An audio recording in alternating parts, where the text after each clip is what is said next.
The Bengals lost to the Patriots on Sunday in a game that everyone expected them to win. It's time for our winners and losers from an ugly, ugly loss to the New England Patriots.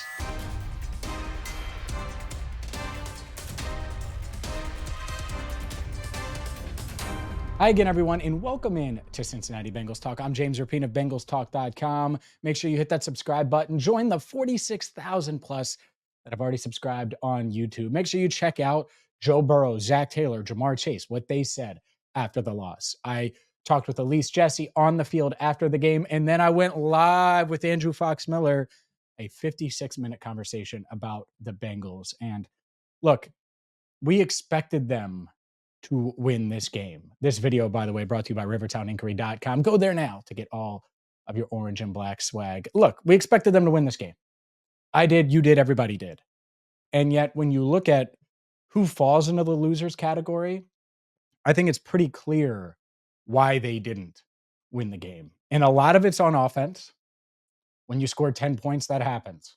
When you have turnovers, that happens. When you struggle to convert any kind of momentum early on offense, well, your key guys aren't going to show up in the winner category. And since they lost, and who knows, maybe this is something we'll do regularly, but since they lost, we're going to start with the loser category. And it's not fair to our lone winner, but we're going to start with the losers category. And the first one is Joe Burrow. Joe Burrow wasn't good on Sunday. Struggled on Sunday, didn't push the ball down the field on Sunday, finished 21 of 29.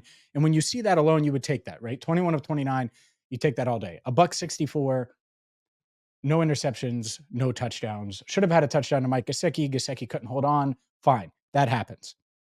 But the thing that stands out, and I'm looking at the next gen stats here, my buddy Jake Lisko tweeted this out, but Burrow was pressured the third lowest rate of his entire career, and yet he averaged 5.7 yards per attempt, according to the NFL stats. Jake tweeted 5.6, but it was 5.7. Like 3 passes over 20 air yards. And there's just moments in this game where they could have pushed it, where he could have pushed it into tight windows, where he could have pushed it downfield, and he didn't. Hopefully that changes. That has to change, but that's why Joe Burrow is in the loser category. But he's not alone. Zac Taylor's right there with him. And a lot of people are talking about the prep and training camp and all of those things, and I get all of that. I'm not worried about any of that. What I'm worried about from Zac, and you could talk about the play calling, and I do think that there was some questionable decisions from a play calling standpoint.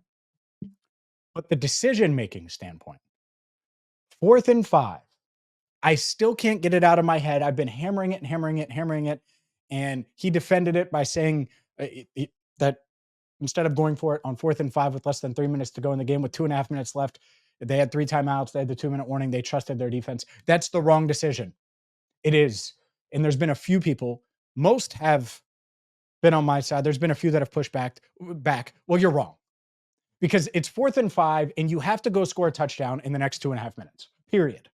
Why would you say, all right, we're going to burn our timeouts, we're going to give the ball back to the Patriots, and still have to go score a touchdown? It's not like the defense realistically is going to give you the lead, is going to give you that touchdown you're looking for. So would you rather have a 4th and 5 with the game on the line and the ball in Joe Burrow's hands with Jamar Chase on the field, regardless of where you're at on the field, regardless of how it's gone up to that point, down 6, game on the line?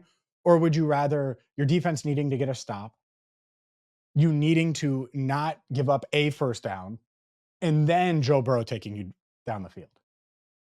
I would rather the 4th and 5, extend the drive, plenty of time, go that route. And he didn't. And so that, for me, is why he's in the loser category. And one more on offense before we get to defense. Tanner Hudson. So I didn't talk to him after the game, but told reporters he wasn't aware that someone was near him. You got to keep it tucked. And if you want to dive into the end zone, dive in tucked. But just holding it out here, can't do it, can't defend it, cost them the game. It really did. From a momentum standpoint, it really, really hurts. And Charlie Jones fumbled. Fumbles happen, interceptions happen, but you can't be careless. And that's a careless play. Like the Mike Gesicki play, where it's technically a drop, can't hold on. You're not going to fall into the loser category for that. That's an error. It stinks. Something you really want to happen, but it didn't. And so that it's one of those things you can live with that. You can't live with the unforced mistakes, the unforced errors. And that's exactly what that is. Keep the ball tight. He knows it for sure. And I would not be shocked at all if Eric All, pun intended, and he outsnapped Hudson by a couple of snaps. I think it was 12-8, 12-9. I actually have the game book in front of me. Let me look here. He outsnapped Hudson 12-9 on Sunday. Wouldn't be shocked at all if that gap grows. And Eric All is just tight end 2. Gives them, tight end 2 alongside, because Gesicki's like this wide receiver tight end hybrid. But from a passing game standpoint, wouldn't shock me if Eric All gets bumped up a little bit. Just to be clear, Gesicki and then All. It was kind of weird though, because Hudson, I was talking with Jake about this. Hudson on the field on a lot of key passing downs also had the third down drop hit his hands. And if he catches that, then you don't have the fourth down play to Yoshi that goes for 1 yard on 4th and 2. And obviously the Patriots stopped them. So another thing, by the way, that from a play calling standpoint that stands out. So those are the losers for me. And the other one as a group would be the Bengals run defense, just in general. You got to be able to tackle. You got to be able to come up and make plays. They had Michael Jordan blocking on the interior of their offensive line, and they still run for $170. You got to be able to get Jacoby Brissett down. You got to be able to slow down a Ramondre Stevenson one-on-one so someone else can get there and bring him down if it's a one-on-one situation. You just do. And they didn't do that. And that's why they gave up $170 on the ground. Ramondre Stevenson ran. And this team, well, they struggled in a bunch of ways. The lone winner, and he's someone that had an up and down camp, but Ryan Rehkow, the Bengals punter, NFL record for average punt distance in a game, 64.5 yards per punt. Had the 80-yard punt that just boomed. Probably the best punt I've ever seen. 1 yard away from being a 79-yard punt down to the 1. Instead, it dribbled into the end zone, rolled into the end zone. You take that all day, though, because my goodness, was he good. He was so good. That's a Bengals record, by the way, the 80-yard punt. And was the holder on Evan McPherson's 51-yard field goal. So the lone winner is a guy that is playing for his job still. I know he's on the roster, made the 53, but he's playing for his job still. His stock is certainly on the rise, and he's the lone winner here. The losers, Joe Burrow, Zac Taylor, Tanner Hudson, Bengals run defense. The winner, Ryan Rehkow. Man, a lot of things need to change. We are going to have you covered all week long here on Cincinnati Bengals Talk. Enter the Jungle at 8 Eastern on Tuesday night. Please check out all of our post-game coverage. If you missed it, hit that subscribe button, ring the bell so you get notified when we have videos out.